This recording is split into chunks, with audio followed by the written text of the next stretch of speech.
Oops, not hearing.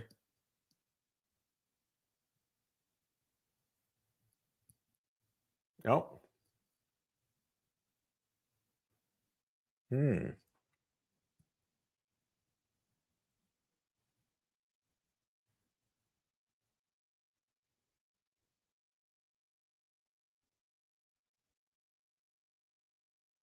I'm not hearing for some reason.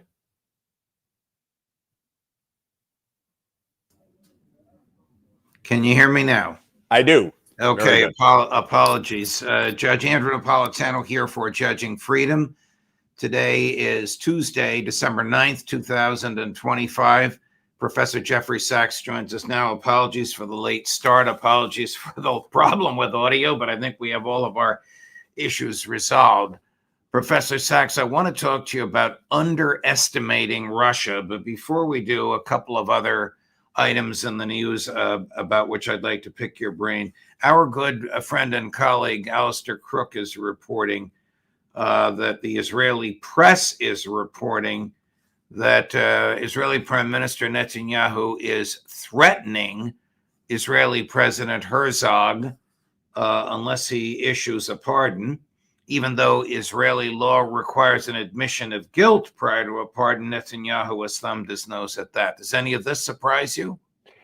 Nothing about Israel surprises me right now. It is a lawless state led by a lawless, reckless, murderous individual, Benjamin Netanyahu. So we could hear anything. I would find it believable. I have not heard independently any of this, but the recklessness of the government of Israel, its absolute disdain for the rule of law, the whole idea of a pardon of a war criminal like this, this is all par for the course these days. Very, very sad, but Israel is a rogue state.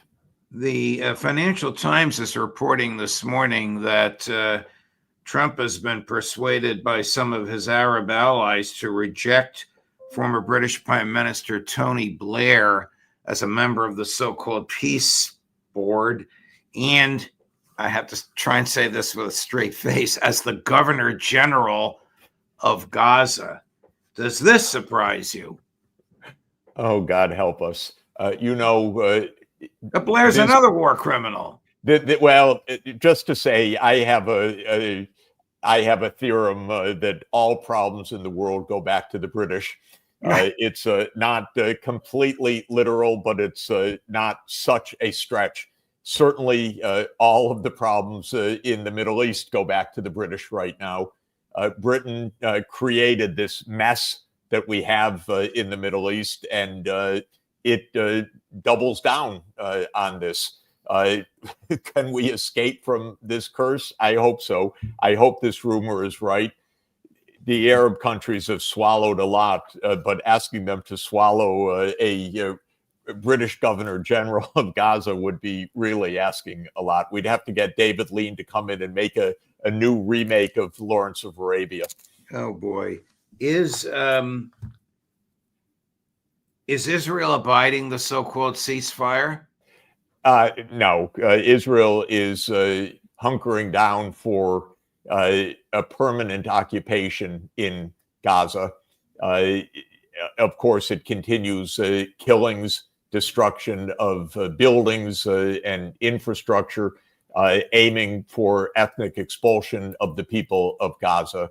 The intention of the Israeli government remains to ethnically cleanse Gaza, to annex the West Bank, de facto or de jure, but of course heading towards de jure annexation, and to rule over Greater Israel. This is an unchanged policy, and the United States has not clearly, to this moment, said no to all of this recklessness. The U.S. hasn't said yes, but it hasn't said no either.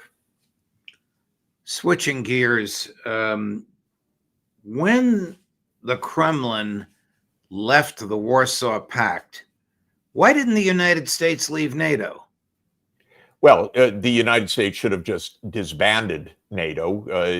The Soviet Union didn't leave the Warsaw Pact, it ended the Warsaw Pact. Mikhail Gorbachev said the Cold War is over. There is and should be a common European home, stretching from Rotterdam to Vladivostok. There's no reason for a Warsaw Pact, which was the Soviet counterpart to NATO. And NATO should have been ended at that point. What, in fact, was absolutely, explicitly, and repeatedly committed was that NATO would not move 1 inch eastward to take advantage of what the Soviet Union was doing, which was a unilateral end of its military alliance in the interests of peace. Of course, in the end, the US reneged. This is the whole story of why we are at war, because instead of taking peace, which was on offer, the United States said, you're weak, we're strong, we win. We win by taking all the squares on the board that you are vacating, contrary to what was the entire purpose and spirit in February in 1990, when the US and Germany made the commitment to President Gorbachev very explicitly and repeatedly. We will not take advantage. And the Soviet Union, on its part, said, in that case, we agree, which was needed from the point of view of international law, to Germany's reunification. And that's what happened in 1990. And then the United States immediately reneged on its promises. But the purpose of NATO was to defend Western Europe against an invasion by the Soviet Union. This was no longer even remotely feasible or something that needed to be defended. And then in December 1991, the Soviet Union itself ended. It was disbanded into 15 successor states, of which Russia was one, Ukraine another, Belarus, and 15 in total. There was no more Soviet Union. The purpose of NATO was over. Russia had zero intention, interest, or capacity to invade Europe. By the way, something that I would say is true today in terms of intention. There is no intention by Russia to invade the European Union. This is absurd. But what Russia has said, dating back to 1990, is we do not want the US military on our border. That's NATO. That means a tripwire to nuclear war. That means the temptations of the United States to decapitation strikes or to covert regime change operations and other kinds of meddling. We don't accept that. Perfectly clear, perfectly plain, perfectly in line with what the United States says about our own hemisphere. Nothing unusual about it, nothing untoward about it, nothing perfidious about it. Very straightforward. But the United States doesn't take reciprocity and fairness and honesty for an answer. It cheats. Sorry. This is the history. This is why there's a war. There's no reason to be sorry. You're being intellectually honest. You're sorry because people don't want to hear that, but they need to know the truth. What is the truth of the current state of the Russian economy? And talk to us about whether or not Trump, who claims he hates BRICS, can stop BRICS. Yeah. The Russian economy is a large, sophisticated, diverse economy that did a lot of trading with Europe, but in the course of events over the last 14 years, since the coup that the US backed in Ukraine, has been more and more cut off from its absolutely normal markets with Europe. By normal, I mean a basic economic fact, which is countries trade with their neighbors. It's geography. We even have a term for it. We call it the gravity theory of trade. Gravity, because the force of gravity operates inversely to the distance of the two objects, to the square of the distance, technically. And that means similarly with trade, you trade more with your neighbors, and as they get farther and farther away, you trade less. But what's happened is an artificial divide that Europe and the United States imposed to Europe's great cost. But Russia is a sophisticated and flexible economy. So as the European market cut itself off from Russia to Europe's own harm, Russia shifted to China, to India, to Southeast Asia, to Central Asia, to Africa, to other places in the world.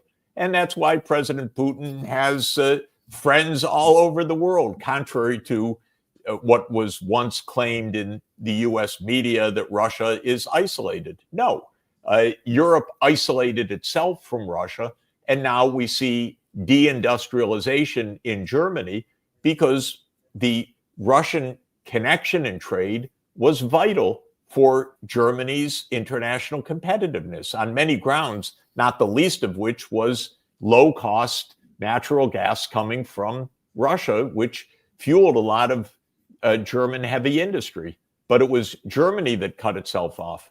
Incidentally, the United States, a very cynical player in all of this, which is much more interested in American dominance than it is in American well-being, by the way. So it sacrifices American well-being to try to take advantage of other countries.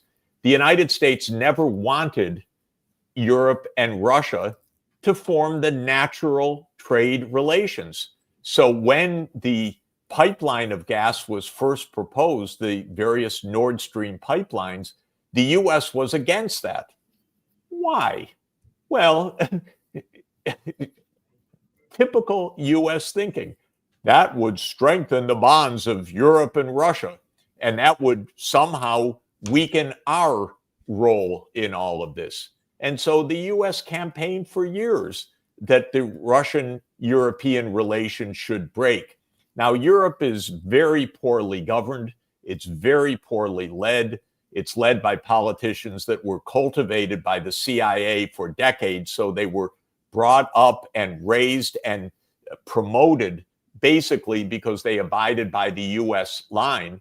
And so they did a lot of self-harm in Europe by saying, yes, we'll follow the US diktat to cut off relations with Russia. Now, what's very interesting and bizarre, I have to say, and honestly, Judge, I don't know anyone who really has an explanation for this. Now that Trump is actually offering a true off-ramp to this conflict, because Trump wants to do business, golf courses, minerals, strategic assets, natural resources, and so forth.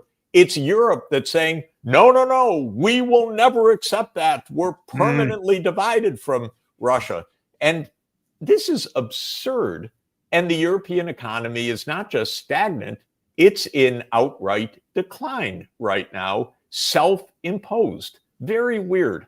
And so if you and I had been a fly on the wall at 10 Downing Street yesterday, when President Zelensky met with Prime Minister Starmer, President Macron, and Chancellor Merz, I mean, what would we have heard? What can they give him? They can't raise taxes, they can't borrow money, and Belgium won't let them steal the Russian bank accounts. What are they going to do for him? Let's first start from the situation with Merz, Macron, and Starmer. I just looked at the most recent posted approval ratings. Merz is at 29%. Starmer, I think it was 23%. Macron, 12%. Wow. It's rounding error to zero, by the way. So these are three failed politicians who spend their time meeting Zelensky. Unbelievable. All three of them have a domestic economic crisis that they refuse to attend to. because of their warmongering. And all three of them are proclaiming all sorts of aims that they have absolutely no way to achieve. Now, their last gambit is that since they don't have the money and they don't have the arms, they are going to confiscate or steal Russia's financial assets, which were on an account in a Belgian-based institution called Euroclear. And they will take that money and they will use it to buy weapons from the United States so that Ukrainians can continue to die for the next year or two until Russia crushes all of this. This is their so-called plan. It's wrong in every single regard. But I would say the following. If President Trump simply follows through right now and says, look, this is crazy. It's wrong in every regard. It's illegal. It's completely irrational in that it can't work. Ukraine will do nothing but die and lose even more territory and lives in this process. So the United States will not sell arms in any event, even if the money is there. We're not going to be party to a continuation of this war. Then the war ends, period. So if Donald Trump follows through on the logic of the situation, it doesn't matter what Macron, Merz, and Starmer and Zelensky say at 10 Downing Street. It just doesn't matter at all. What has happened in the past, though, is that because of pressure from Lindsey Graham and Richard Blumenthal and other senators on the take from the military contractors, Trump has, in his way, said, okay, I'm not putting any U.S. money in, but if someone wants to buy, I'm always ready to sell armaments. But that itself is very destructive and dangerous, actually. It doesn't even work because most of these weapon systems, the major ones, either the U.S. doesn't have the stockpiles anymore, or it would require actual active U.S. engagement in targeting and using and maintaining these weapons. The United States should say this war, from the U.S. point of view, is coming to an end. That means that it has to come to an end, even from the European and Ukrainian point of view. And there could be normal terms on the table, reflecting realities on the battlefield, yes, but that's actually what happens in wars, that the battlefield outcomes matter. But the core of this issue should be, and has been all along, that NATO will not enlarge to Ukraine, period, that Ukraine will be a neutral state, and that Europe will have its security because there will be a neutral Ukraine and nobody will be on each other's borders of the major powers. That would be very desirable. You'll be happy to know that about 2 hours ago, or less actually, the Guardian of London posted the following. I'm just going to read the first sentence. Donald Trump has hinted he could walk away from supporting Ukraine as he doubled down on his administration's recent criticism of Europe, describing it as weak and decaying and claiming it was destroying itself through immigration. I don't want to get into the immigration aspect, but the fact that he stated publicly these harsh criticisms of Europe and that the United States might walk away from Ukraine, that's probably the best thing he could do. It is the best thing for Ukraine, first of all, contrary to what one might think, in a casual way. It would save Ukrainian lives. By the way, in the spring of 2022, after I had said the war could have been avoided entirely had we been clear about NATO and neutrality. But in the spring of 2022, I said, stop the fighting, make the peace on the basis that was almost agreed before the U.S. blocked it in a Ukraine-Russia agreement mediated by the government of Turkey in Istanbul. Do that and you'll save a lot of lives. The evidence is, though we don't have a precise count, that probably 2 million Ukrainians since then have been killed or gravely wounded. And when I said that, of course, so many people in the mainstream media jumped up and down and said, oh, Sachs is anti-Ukraine. You know, saving 2 million lives is not anti-Ukraine, it's pro-Ukraine. Keeping this war going is not pro-Ukraine, it's anti-Ukraine. The Europeans are absolutely bizarre in thinking that they're helping the Ukrainian people. And Zelensky, just to be absolutely clear, does not represent the Ukrainian people. He rules by martial law over a corrupt regime. There have not been elections. And as best we can tell, which admittedly is hard, from Gallup and from other opinion surveys, the overwhelming majority of the Ukrainian people want a negotiated peace. So what Europe is doing is not pro-Ukrainian. When he walked out of 10 Downing Street with the president of France, the chancellor of Germany, and of course the prime minister of Great Britain with him, he announced that he would not cede the territory now occupied by, liberated by the Russian military. He really is out of his mind unless this kind of a bizarre statement is made for some domestic political purposes. Yes, you know, there are other things to do. I'm not at all privy to these discussions. Even if Ukraine doesn't, quote, cede the territory, it can, and by the way, again, if Trump just holds firm, the war is going to end, period. But Ukraine could recognize that it will be neutral, that NATO will not enlarge. It could say this territory we regard it as ours, but we will not use force in any way, so it becomes a de facto point, not a de jure or legal point. Whereas I think the United States can go further and say, we recognize this, we're not going to do more. But the point is, what we don't have from any of these European leaders or from Zelensky is any single constructive sentence, not one, of how actually to stop the fighting. It's baloney. So if they have alternatives, if they have technical ways to say we don't cede it, but we understand that the fighting is stopping, okay, put something on the table. But instead, what we hear from Zelensky is, we demand the right to join NATO. If the Europeans continue on that line, believe me, NATO will end completely, because the United States is not going to be a party to this.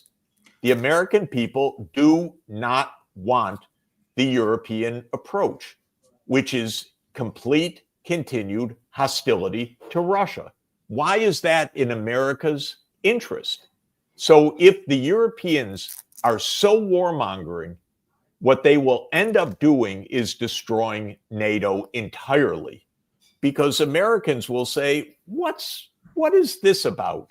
It's not even about who bears the costs, but why would we get into a war with a warmongering Europe that doesn't make peace with its neighbor? So unless Europe shows that it's possible to sit down and have real diplomacy with Russia, not with Zelensky, with Russia, they're going to destroy NATO. They're going to destroy even the remnants of American interest in defending a region that doesn't want to make peace. So the Europeans have to show that they have some interest in peace. They don't show it right now. No, they don't. They don't show it. And of course, there's that. Chris, do we have that statement by President Putin in which he says we have nothing against Europe, but if they want to, we don't have it already? He made that statement. I think you've seen it. Yes, he said, Sachs, in which he says, if you're going to attack us, the war is going to be over very quickly. Don't even think about it. No, he said, he said, as I've said endlessly, I don't know if he said 1,000 times or something like that, we're not going to attack Europe. But if you make war on us, we'll fight you. Right. And then all the Europeans said, you see what warmongers they are. Exactly the opposite of the sentiment of the statement. Were you surprised that he sat down with Trump's for 5 hours with Trump's two favorite real estate agents, as opposed to senior diplomats, Lavrov and his team and Rubio and his team? No, because I think that President Putin is very pragmatic, and he is trying to find a way to stop the fighting. Nobody wants the fighting to continue. Russia doesn't want the fighting to continue. Everybody sensible would like this fighting to stop. But what Russia's saying is we'll continue for our aims unless there's a negotiated outcome. So, no, I'm not surprised, because President Trump sent these two as his emissaries and envoys, and fine, talk with them. And it was several hours of discussion. So clearly they went point by point over many different issues. But what amazes me, I know I'm sorry for listeners, I repeat myself, the Europeans haven't sent anybody. They just whine, oh, you must include us in the negotiations. Yeah, why don't you actually pick up a phone or make a Zoom call or take a flight or invite your counterpart to a discussion? Wouldn't be very hard. Professor Sachs, thank you very much. I love it, and everybody loves it when you are passionate about these things. You needn't apologize for repeating yourself. You're a great teacher, and we all learn from you. Thank you very much for accommodating my schedule today. We look forward to seeing you again soon. See you next week. All right. All the best. Thank you. Thanks a lot. Thank you, Jeff. Coming up later today at 1 o'clock this afternoon, Professor John Mearsheimer. At 2 o'clock this afternoon, Matt Ho. At 3 o'clock this afternoon, Colonel Karen Kwiatkowski. Judge Napolitano for Judging Freedom.